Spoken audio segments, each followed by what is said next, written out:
मैं आज जो आपको सच्ची घटना सुनाने जा रहा हूं, वो आज से करीब 10 साल पहले मेरे साथ घटी थी। दोस्तों, आपने तो सुना ही होगा कि रात के समय पानी अपने पास रखकर सोना चाहिए। ये मेरी कहानी पानी पर ही आधारित है। आज से 10 साल पहले मैं अपने चाचा के घर रामपुर गया था। वहां जाकर पता चला कि वहां तो 3 सालों से पानी का अकाल पड़ा था और पानी लेने के लिए 4-5 किलोमीटर जाना पड़ता था, वो भी पैदल।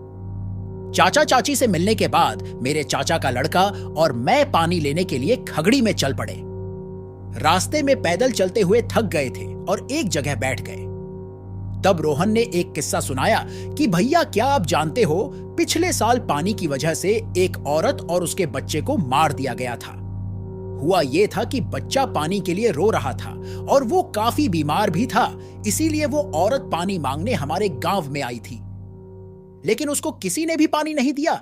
जब वो वापस जा रही थी तो रास्ते में उसको एक घर पर पानी रखा दिखा तो उसने बिना पूछे पानी पीने की कोशिश की।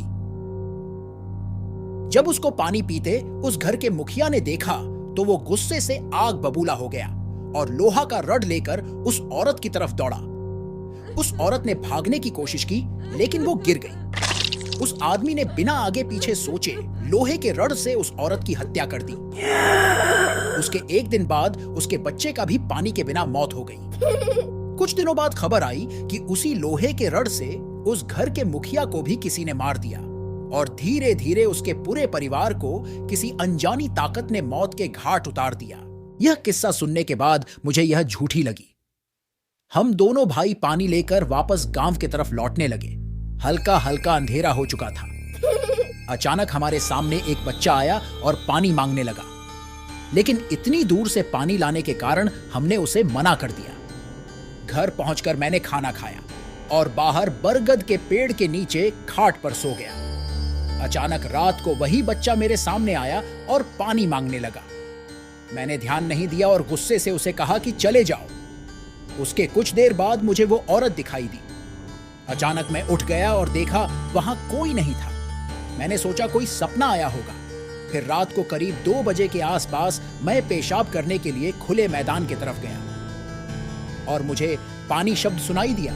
मैंने सोचा कि चाची होगी। फिर मैं वापस खाट की तरफ लौटा ही रहा था कि अचानक फिर मुझे पानी शब्द सुनाई दिया। अब मैं गुस्से से आग बबूला हो गया और कहा, कौन है सामने, आओ अभी, मैं तुम्हें पानी देता हूं। इतना कहते ही मेरे पीछे किसी के होने का एहसास हुआ तो मैंने पीछे मुड़कर देखा तो एक औरत लोहे का रड लेकर खड़ी थी।